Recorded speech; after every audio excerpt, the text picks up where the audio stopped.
My name's Dennis Sands. I'm a film music scoring mixer. I'm basically responsible for sound quality of the film projects I work on in terms of the music score.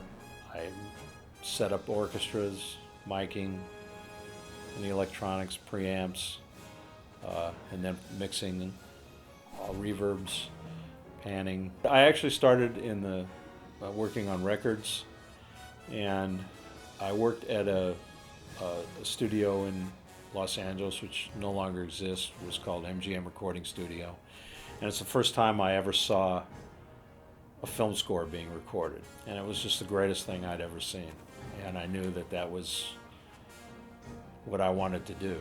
Doing record work, I transitioned into doing television shows, and the first big show was Donnie and Marie's show. It was the Osmonds.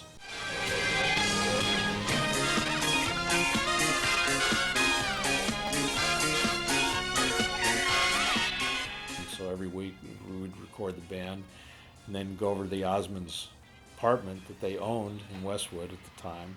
And in the basement they had a studio, and we recorded vocals and mixed. Thank you very much. Thank you very much. First big film project was on Golden Pond. Listen, this Norman Thayer Jr. over on Golden Pond. Oh, Norman, it's so beautiful. At that time I had owned a studio, and we recorded it at the studio. It was called Group 4 Recording.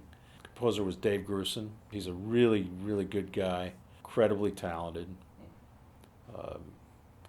It was an amazing experience. In 1984, we did Romance in the Stone. The minimum price for taking a stranded woman to a telephone is $400. $375 in traveler's checks? Got a deal. That's just the beginning of what's going on down here. My relationship with Alan started in 1978. He was composing a TV show called Chips.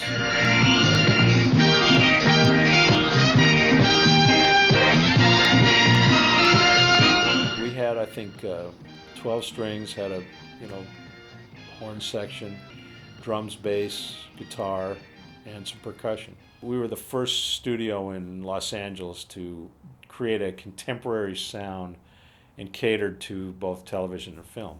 We're fortunate in LA that we still have three really great scoring stages. There's Sony, Fox, and Warner Brothers. They're all different, and they're all unique in terms of sonically what they do. Sony's a great room. It's very famous. It's also one of the oldest rooms around, and it has a very unique configuration. It's extremely wide,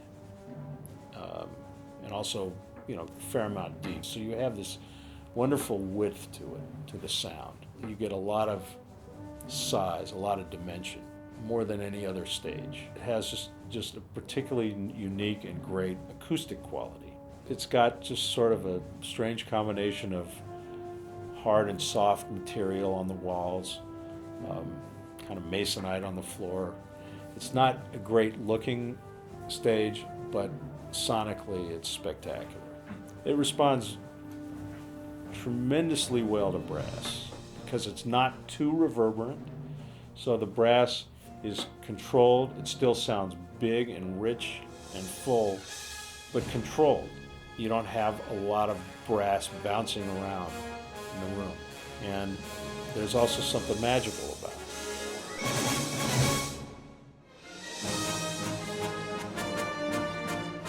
All orchestral work that I do are my main room mics. First of all, I record using Decatree. I have three Neumann, I actually own four Neumann M50s. M50s were a particularly unique microphone. They only made about 600 of them. The last one was made somewhere around 1950 or so. For surround mics, I typically use Neumann KM140s,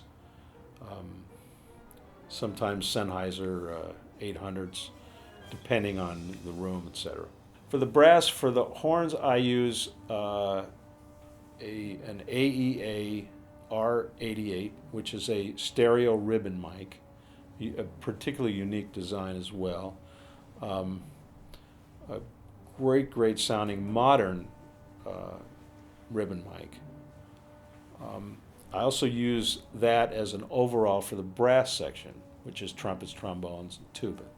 And then for the spot mics on the brass, I use Royer SF1As for the trumpets, and AEA R44s for the trombones, and a TLM 170 for tuba. AEA is an interesting company. What they did, the R88s are unique design to them. There's nothing like them. But what they did, there's Wes Dooley is the owner of and main designer for AEA, and he got the schematics and specifications of the 44, which is an old mic, and he recreated it. What he did is he made a modern version of them, and his sound really wonderful, especially for trombones, brass, just great for that. For the ribbon mics, I use AEA preamps. He's made preamps that are very specific to those mics. For the SF1s, which are also ribbon mics, but they're phantom-powered ribbon mics, I use a Millennia as well. I think with orchestra, less is more. I don't use a lot of microphones. Spot mics mostly are, if I need to reach for a particular, maybe a few bars of an instrument, I might reach for spot mics, but I generally don't use them. I prefer to use my room mics, also additional room mics for the middle of the room and then for the back of the room. That's where most of the sound comes from. It'll give a presence. Sometimes you need, depending on what the composition is, you need a little bit of presence to an instrument. Or maybe it's a solo. You want to reach for a solo. Or you want to add a specific kind of effect. Let's say you want a really, really long reverb, but you only want it on the trumpet. Well, if I use just an overall mic, that's not going to work very well. Whereas if I add that effect just to that close trumpet mic, I can really zero in on that sound and create an effect just for that. There's the close mic, there's sort of the overall, and then the rooms, as well as the surround. The most important single advice I think I could give anybody in terms of dealing with samples is get the best sounding library you can. And there's a big wide range of that. And the issue with samples always is, how's it recorded? The samples the good samples are recorded well and where you have flexibility. If you did a brass section in this tiny room, acoustically, no matter what you do, the source elements are always going to sound smaller. It's meaningful to be in a large room, especially if that's what your application. If you're trying to create an orchestral sound, it's really hard to do if it's recorded in a small room. It still has that. You lack, no matter what you try to do with it artificially, you lack that acoustic element that's created in a large space. You can't replicate it exactly. You can try. There are devices that, where you can attempt to simulate it, but it isn't the same.